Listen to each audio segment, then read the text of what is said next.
Hello नमस्कार जय हिंद साथियों, आप सभी लोगों का बहुत बहुत स्वागत है आपके अपने इस YouTube चैनल टोटल लर्निंग पर। तो दोस्तों, जैसा कि आप सभी के लिए दोस्तों 7 बजे शाम में और 8 बजे शाम में डेली लाइव क्लास का आयोजन स्टार्ट हो गया है। आप लोगों ने दोस्तों 7 बजे फिजिक्स का क्लास किया ही होगा शाम में, है ना, इसके 1 घंटा पहले। और अब हम लोग दोस्तों 8 बज गया है, अब हम लोग अलग सब्जेक्ट पढ़ेंगे। तो आज हम लोग इस क्लास में क्या पढ़ेंगे सर? तो केमिस्ट्री का आगे वाला भाग पढ़ेंगे। हमने केमिस्ट्री में धातु एवं अधातु पढ़ा था, जिसमें दूसरा वीडियो था केमिस्ट्री का, उसमें हमने क्या पढ़ा था? धातु एवं अधातु। तो ये केमिस्ट्री का तीसरा वीडियो और धातु और अधातु का पार्ट 2 है सर, है ना। तो आज की इस क्लास को बहुत ही अच्छे तरीके से देखिएगा, इंपॉर्टेंट क्वेश्चन करने वाले हैं, वो भी चैप्टर वाइज। तो यहाँ पे दोस्तों जो स्टूडेंट्स हमारे साथ टेलीग्राम पे नहीं जुड़े हैं, PDF पाने के लिए, क्लास का इन्फॉर्मेशन पाने के लिए आप सभी लोग टेलीग्राम से हमारा जुड़ सकते हैं। चलिए, पहला प्रश्न आपके स्क्रीन पे, एक बार कमेंट में सही बच्चे यस लिख देंगे ताकि आपकी क्लास को शानदार तरीके से स्टार्ट कर दी जाएगी। चलिए, सही बच्चे तैयार है? एकदम बहुत अच्छा, शानदार। चलिए तो लीजिए पहला सवाल।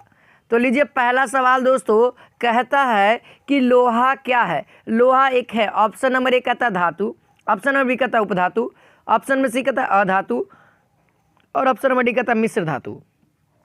कौन सा है? लोहा एक कैसा तत्व है? धातु है, अधातु, उपधातु या मिश्र धातु है? सही बच्चे बताएंगे कमेंट में, सभी बच्चे बताएंगे कमेंट में एकदम अच्छे से। और वीडियो को जहां तक फैला सकते हैं फैला दीजिए सर। तो चलिए, इसका आंसर क्या हो जाएगा?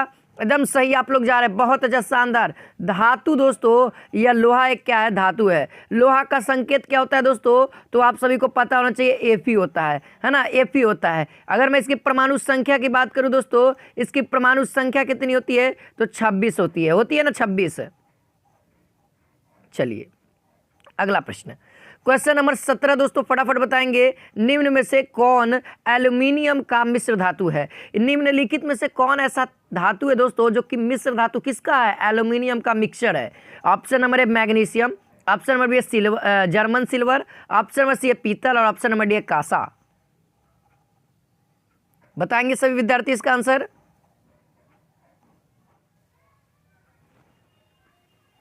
तो चलिए दोस्तों, इसका शानदार सा आंसर बता रहे हैं जो विद्यार्थी, सभी लोग मिला लेंगे। इसका आंसर क्या हो जाएगा? ऑप्शन नंबर यहाँ पे ए करेक्ट होगा सर, मैग्नीशियम। ठीक है, मैग्नीशियम दोस्तों एकदम इसका सटीक सा आंसर हो जाएगा।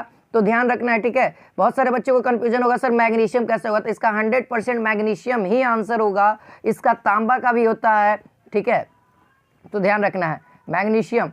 ठीक है, चलिए अगला प्रश्न दोस्तों क्वेश्चन नंबर 18 कहता है अयस्क में उपस्थित अशुद्धि को कहा जाता है दोस्तों। अयस्क में उपस्थित अशुद्धि यानी कि गंदगी को क्या कहते हैं? Option number flux, option number gang, option number से स्लैग, ऑप्शन नंबर डी इनमें से कोई नहीं। तो देखिए यहाँ पे इसका आंसर सभी विद्यार्थी बताएंगे, तब तक मैं फ्लक्स, गैंग और स्लैग को परिभाषित कर देता हूँ अच्छे तरीके से। फ्लक्स किसे कहते हैं? तो वैसा वस्तु है ना, वैसा मतलब मटेरियल याद कर सकते तत्व जिसको अयस्क में डालने पर अशुद्धि अलग हो जाती है, अशुद्धि अलग हो जाती है। तो उस तत्व को, जिस तत्व को हम डाल रहे हैं तो अशुद्धि अलग हो जाती है। जैसे मान लिया जाए आपके शर्ट है, शर्ट पे गंदगी लगी हुई है, तो आप कौन सा तत्व डालते हैं? या तो साबुन डालते हैं या तो सर्फ डालते हैं। इससे क्या होता है? शर्ट का साफ हो जाता है, यानी गंदगी अलग हो जाती है। तो वही चीज़ें दोस्तों, सर्फ क्या हो गया यहाँ पे? फ्लक्स का काम करने लगा। इसी तरीके से दोस्तों अयस्क में फ्लक्स होता है ना।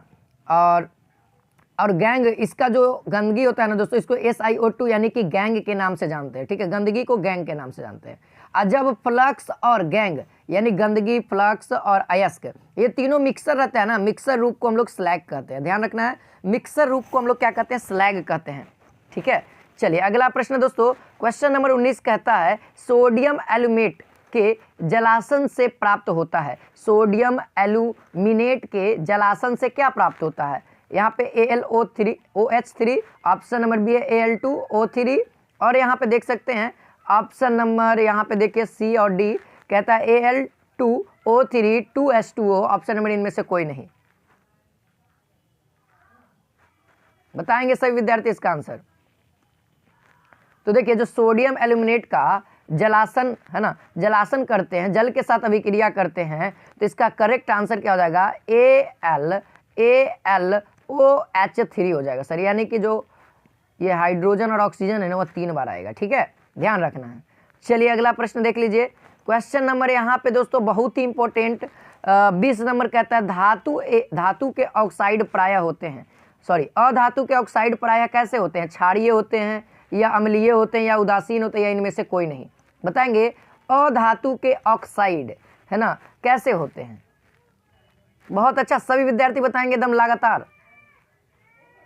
चलिए बहुत शानदार, इसका आंसर क्या हो जाएगा दोस्तों, अधातु के जो ऑक्साइड होते हैं ना वह अम्लीय होते हैं। कैसे होते हैं दोस्तों, अम्लीय होते हैं, ध्यान रखना है। ऑप्शन नंबर बी करेक्ट हो जाएगा, ठीक है।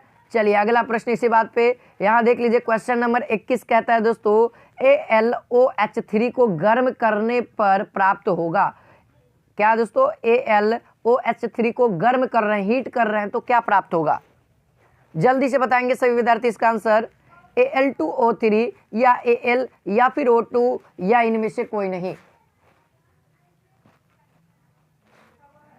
बताइए जल्दी से, फटाफट सभी विद्यार्थी बताएंगे।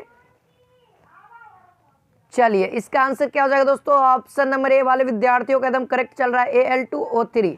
बहुत अच्छा दोस्तों, ऑप्शन नंबर ए वाले स्टूडेंट्स का सही है। Al2O3 जब हीट करेंगे तो यहाँ पर से क्या होगा, हाइड्रोजन निष्कासित हो जाएगा, निकल जाएगा हाइड्रोजन, तो बचेगा क्या सर, ऑक्सीजन, ठीक है।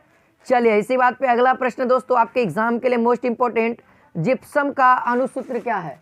जिप्सम का अणुसूत्र बताएंगे। ऑप्शन नंबर ए कहता है CaSO4, ऑप्शन नंबर बी कहता है 2CaSO4 into 2H2O, sorry H2O। Option number C कहता है CaSO4 into 2H2O। Option number D कहता है CaSO4 2 इंटू H2O।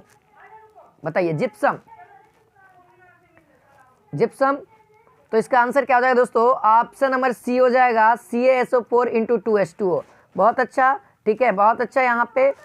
और यही प्लास्टर ऑफ पेरिस होता है, जब गर्म करते हैं तब प्लास्टर ऑफ पेरिस हो जाता है ना, ठीक है, ध्यान रखना है। जिप्सम से ही प्लास्टर ऑफ पेरिस का निर्माण किया जाता है, जो कि हड्डियों टूटता है ना तब वहाँ पे उसको लगा करके यूज किया जाता है। चलिए अगला प्रश्न, अगला प्रश्न दोस्तों कहता है तांबा है। तांबा कैसा धातु है सर। ऑप्शन नंबर ए संक्रमण धातु है, या क्षारीय धातु, या हाइड्रोजन, या उप धातु है। कैसा धातु है, फटाफट सभी विद्यार्थी बता देंगे। तांबा, कॉपर, इसको Cu से सूचित करते हैं, सभी विद्यार्थियों को पता होना चाहिए। और सभी जितने भी कॉपर हो गया, एल्यूमिनियम हो गया, लोहा हो गया, है ना, पारा हो गया, यानी मरकरी जिसको कहते हैं, ये सब का अयस्क आप लोग याद कर लीजिएगा, क्योंकि आपके एग्जाम में अयस्क से प्रश्न आएंगे, ठीक है। तो चलिए इसका आंसर क्या हो जाएगा दोस्तों, यह एक प्रकार का संक्रमण धातु, यानी कि ऑप्शन नंबर ए वाले विद्यार्थियों का यहाँ पे करेक्ट है सर। ऑप्शन नंबर ए वाले स्टूडेंट्स का सही चल रहा है। चलिए अगला प्रश्न बताइएगा, कॉपर पाइराइट अयस्क है। कॉपर पाइराइट किसका अयस्क है, देखिए कॉपर पाइराइट का सूत्र क्या होता है, CuFeSO2। CuFeS2 अयस्क है किसका, तांबा का, या फिर लोहा का, या फिर सल्फर का, या इनमें से कोई नहीं। बताएंगे सभी विद्यार्थी इसका आंसर शानदार तरीके से। चलिए भाई इसका आंसर मिलाइए, है ना। कॉपर पाइराइट जो है ना दोस्तों अयस्क किसका है, तो वह कॉपर का ही है, क्योंकि सर कॉपर है ना, कॉपर इसमें लगा हुआ है, तो इसीलिए क्या याद रखिए, कॉपर। अब बहुत सारे स्टूडेंट में कहेंगे सर इसमें फेरस तो है, अरे तो फेरस मतलब लोहा भी होता है, तो लोहा तो मार सकते नहीं, ये जनरली किसका है, कॉपर पाइराइट कॉपर का है, ठीक है, ध्यान रखना है। इसको नाम से भी आपको पता लग रहा है, हेमेटाइट हो गया, मैग्नेटाइट हो गया, ये सब किसका है, लोहा का है। बॉक्साइट हो गया, ये सब किसका है, एल्यूमिनियम का है, ठीक। चलिए अगला प्रश्न दोस्तों, क्वेश्चन नंबर 25 यहाँ पे कहता है तांबा का शुद्धिकरण किस विधि द्वारा किया जाता है। तांबा का शुद्धिकरण किस विधि द्वारा किया जाता है, यानी कि तांबा को शुद्ध कैसे करते हैं, विद्युत विक्षेपण विधि द्वारा, या वॉन आर्केल विधि द्वारा, या जॉन रिफाइंग यानी कि क्षेत्र परिशोधन विधि द्वारा, या इनमें से कोई नहीं, ऑप्शन में है ही नहीं। बताइए, तांबा का शुद्धिकरण कर रहे हैं ना, कॉपर का ना, तो इसका आंसर बताइए जल्दी से। एकदम लाइक और शेयर कर दीजिए दोस्तों इस वीडियो को, जितने भी दोस्तों के पास देख रहे हैं सभी विद्यार्थी एक बार लाइक और शेयर कर देंगे इस वीडियो को। तो चलिए इसका आंसर मिलाएंगे। ऑप्शन नंबर ए वाले स्टूडेंट्स का करेक्ट है विद्युत विक्षेपण। विद्युत विक्षेपण इज द करेक्ट आंसर हो जाएगा। चलिए अगला प्रश्न, क्वेश्चन नंबर दोस्त यहाँ पे 26 कहता है टाइटेनियम का उपयोग मुख्यतः किया जाता है। टाइटेनियम का उपयोग मुख्यतः किस रूप में करते हैं, युद्ध सामग्री बनाने में, या खाना पकाने के बर्तन बनाने में, या बंदूक बनाने में, या इनमें से कोई नहीं। टाइटेनियम याद है टाइटेनियम की कहानी? टाइटेनियम का एक जहाज बना था जो कि डूब गया था। बहुत ही मजबूत धातु है टाइटेनियम, बहुत ही मजबूत धातु है सर। जिसके लास्ट में यम लगा है ना उसको धातु कहेंगे, जिसके लास्ट में यम नहीं है वह अधातु हो सकता है या फिर वह अर्ध धातु भी हो सकता है। यानी कहने का मतलब अर्धचालक जिसको हम लोग करते हैं, उपधातु। चलिए इसका आंसर दोस्तों युद्ध सामग्री बनाने में, ठीक है। टाइटेनियम का यूज ज्यादातर हम लोग मजबूत करने के लिए युद्ध के सामग्री में यूज करते हैं। तो ऑप्शन नंबर ए वाले स्टूडेंट्स का यहाँ पे करेक्ट हो जाएगा। चलिए अगला प्रश्न मोस्ट इंपोर्टेंट, स्टेनलेस स्टील मिश्र धातु है। स्टेनलेस स्टील मिश्र धातु किसका है? ऑप्शन नंबर ए है लोहा का, बी है तांबा का, सी है एल्यूमिनियम का, डी है टीन का, ठीक है। Fe कॉपर Cu और एल्यूमिनियम का Al और टीन का Sn। ध्यान रखना है, शॉर्टकट नेम है ना, सूचांक, परमाणु सूचांक इसको कहते हैं। तो चलिए स्टेनलेस स्टील किसका मिश्र धातु है दोस्तों? तो ध्यान रखना है आप सभी को, लोहा का है। किसका है? लोहा का है, ठीक है। तो ऑप्शन नंबर ए वाले स्टूडेंट्स का यहाँ पे करेक्ट होगा, ठीक है। तो जितने भी ऑप्शन नंबर ए बता रहे हैं उन सभी विद्यार्थियों का यहाँ पे सही है। चलिए इसी बात पे अगला प्रश्न आपके स्क्रीन पे है, कहता है विद्युत अपघटन में ऑक्सीकरण होता है। विद्युत अपघटन में ऑक्सीकरण कहाँ पे होता है सर? एनोड पे होता है या फिर कैथोड पे होता है या फिर कैथोड एवं एनोड दोनों पर होता है या कहीं पर भी नहीं होता है? विद्युत अपघटन जानते हैं ना सर, है ना, जिसमें द्रव्य में दो गो रहता है, एक एनोड होता है, कैथोड होता है। एनोड पॉजिटिव होता है, कैथोड नेगेटिव होता है। सही है, हाँ जी। ऑक्सीडेशन किस साइड होता है? तो एनोड की साइड होता है। तो ध्यान रखना ये सब प्रश्न आपके एग्जाम के लिए इंपॉर्टेंट है, ठीक है। विद्युत अपघटन ऑक्सीकरण कहाँ पे होता है? एनोड पर होता है। चलिए इसी बात पे अगला प्रश्न आपके स्क्रीन पे आ चुका है, कहता है दोस्तों क्वेश्चन नंबर 29, विद्युत अपघटन में इलेक्ट्रॉन मुक्त होता है। विद्युत अपघटन में इलेक्ट्रॉन कहाँ पर से मुक्त होता है? ऑप्शन नंबर ए है कैथोड पर, ऑप्शन नंबर बी है एनोड पर, ऑप्शन नंबर सी है दोनों पर, या ऑप्शन नंबर डी किसी पर नहीं।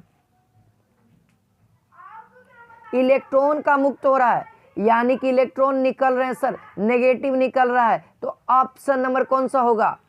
बहुत शानदार, एकदम दबा के लाइक, दबा के शेयर करिए दोस्तों। चैनल पे नहीं तो चैनल को सब्सक्राइब करिए। चलिए इसका आंसर ऑप्शन नंबर बी वाले विद्यार्थियों का सही है।